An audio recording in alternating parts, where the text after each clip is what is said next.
तो news night में सबसे पहले खबर सूडान से, जहां की स्थिति को लेकर दुनिया परेशान है। सूडान की सेना और अर्धसैन्य बलों के बीच टकराव की वजह से हुई हिंसा में अब तक एक भारतीय समेत 400 लोगों की मौत हो चुकी है। इस बीच प्रधानमंत्री नरेंद्र मोदी ने हिंसा प्रभावित सूडान में भारतीयों से संबंधित स्थिति की समीक्षा के लिए एक उच्च स्तरीय बैठक की।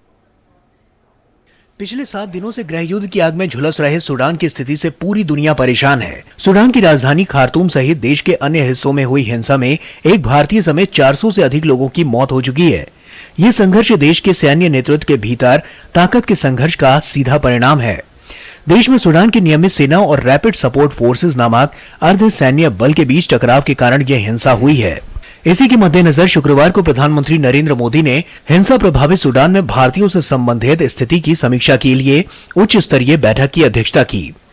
बैठक में विदेश मंत्री अजय शंकर, राष्ट्रीय सुरक्षा सलाहकार अजीत डोभाल, सूडान में भारत के राजदूत, वायुसेना और नौसेना के प्रमुख, विदेश और रक्षा मंत्रालय के वरिष्ठ अधिकारियों के अलावा वरिष्ठ राजनयिक वर्चुअल माध्यम से शामिल हुए।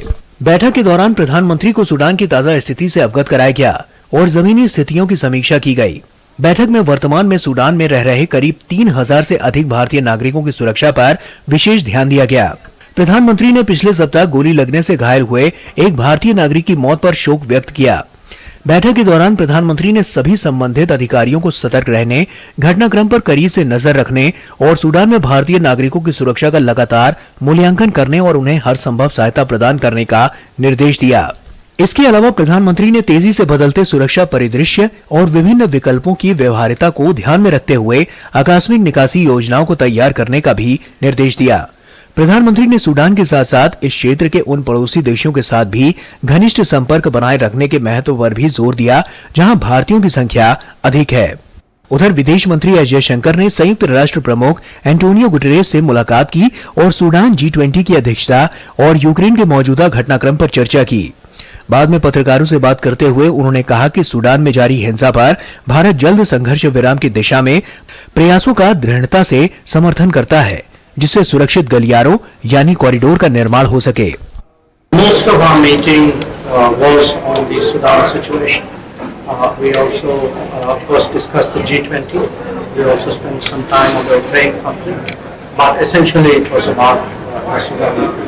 And in Sudan, the UN is at the heart of the efforts to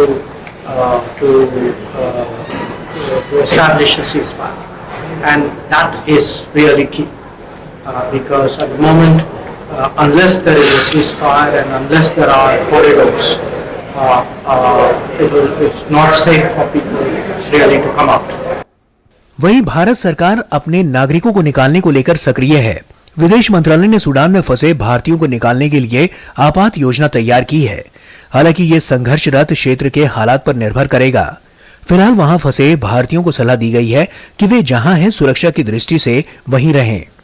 Sudan की राजधानी खार्तूम स्थित भारतीय दूतावास काम कर रहा है। हालांकि दूतावास भवन में इस समय कोई कर्मी मौजूद नहीं है। भारतीय राजनयिक फंसे हुए लोगों के साथ संपर्क में है।